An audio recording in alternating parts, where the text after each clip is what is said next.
سلامونه ملګرو، الله دې وکړي چې ټول روغ او جوړ یاست او ژوند مو ښه روان وي. د یو نوې ویډیو د یو نوې موضوع سره بیا ستاسو خدمت کې حاضر یم. ملګرو، ستاسو د پوښتنې نه مې یوه پوښتنه راخیستې ده. یو ملګري پوښتنه کړې ده چې زه په چکر غواړم لندن ته لاړ شم. ما سره تدخې د ویاژ یا ټریول ډاکومنټ چې کوم دی هغه راسره شته دی.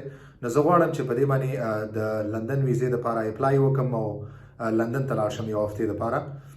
دې دپاره کوم شرایط دي؟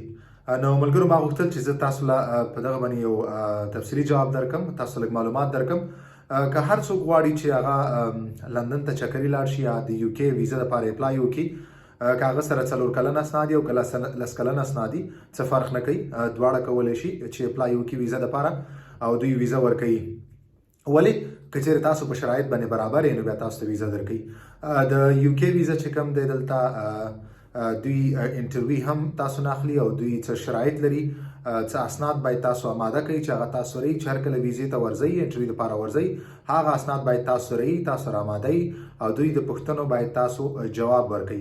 هغه جواب چې کوم دی قانع کوونکی باید هغه ستاسو د جوابونو نه مطمئن شي، نو تاسو له بالکل سفارت چې کوم دی په پاریس کې هغه تاسو له ویزا درکوي.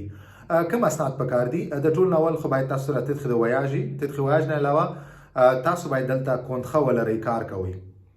تاسو باید عایدات معلومي، تاسو باید دلته کونتخه ولرئ، کار وکړئ، کار کوئ. باید هر کله چې تاسو سفارت ته ځئ باید تاسو سره کونتخه وي.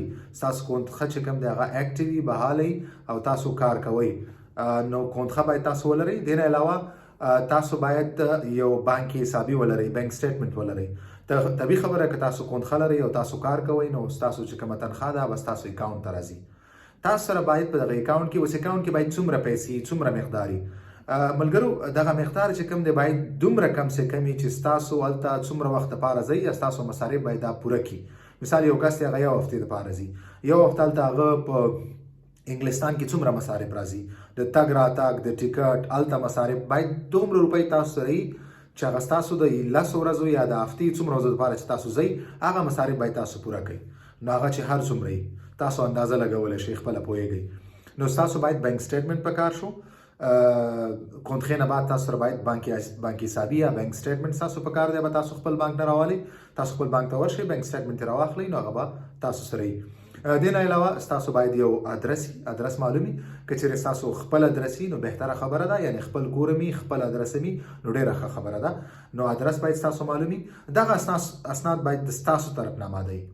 اوس که چېرې تاسو هلته ځئ، چاته ورځئ، چا دعوت کړي یاست، د هغه طرف نه باید تاسو سره د هغه دعوتنامه تاسو سره باید، او دا کوم کس چې تاسو غوښتئ د هغه د پاسپورټ، آی ډي، هر څه چې دي هغې تاسو سره یو کاپي هم تاسو سره موجوده وي. ډېره بهتره خبره ده.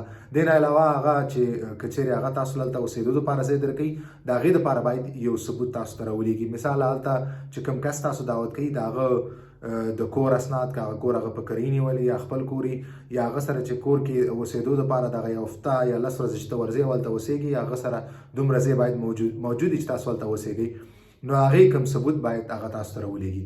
د هغه طرف نه دعوتنامه، د هغه کس پاسپورټ فوټوکاپي او هغه د کور چې هغه کوم اسناد لري هلته چې خپل ځای لري او تاسو په هغه ځای کې پاتې کېږئ، دا هغه ثبوت باید، هغه اسناد باید تاسو ته راولېږي.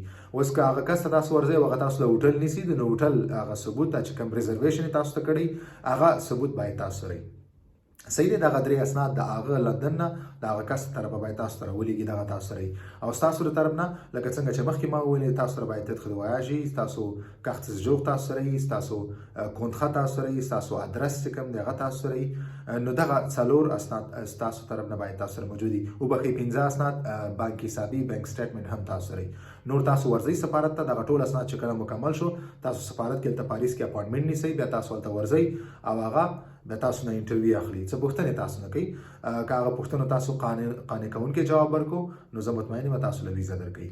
نو دغه یو کې یا د انګلستان ویزا دپاره چې کوم شرایط او کوم اسناد پکار دي یا کوم طریقه کار دی، نو هغه دغه شی نه دغه اسناد پکار دي. دغه تاسو هر کله چې ورځئ دغه ټول اسنادو سره ورشئ، زه مطمئن یم تاسو ته به انشاءالله ویزا درکوي او تاسو بیا سفر کولی شئ لندن ته.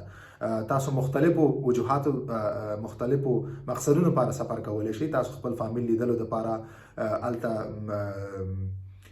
کوم یو داسې غونډه منډه کوم پروګرام یې هغې دپاره چکر دپاره د چا لیدو دپاره هر څه دپاره چې کوم مقصد دپاره تاسو هغې مقصد باید تاسو سره ثبوت وي هغه درته هغه کس د هغه څنګه راولېږي چې خواته تاسو لندن ته ورځئ نو دغه شرایط دي دغه اسناد تاسو باید ولرئ ځان سره او انټرویو ته ورشئ وخت ورسره رندې ورسره واخلئ هغې نه بعد تاسو نه انټرویو اخلي هر کله چې هغوی مطمئن شو ویزا افیسر ستاسو د جوابونو نه مطمئن شو نو تاسو له حتمي ویزا درکوي نو مننه ملګرو دغه ستاسو جواب که هر ملګری پوښتنه لري نو تاسو خپله پوښتنه زما په یوټیوب چینل باندې په کمنټ سیکشن کې په کمنټس برخه کې تاسو پرېښودلی شئ او په خپل وخت به انشاءالله زه ستاسو پوښتنو ته خامخا جواب درکوم نو مننه ملګرو تر بلې ویډیو پورې په الله سپارم په مخامخه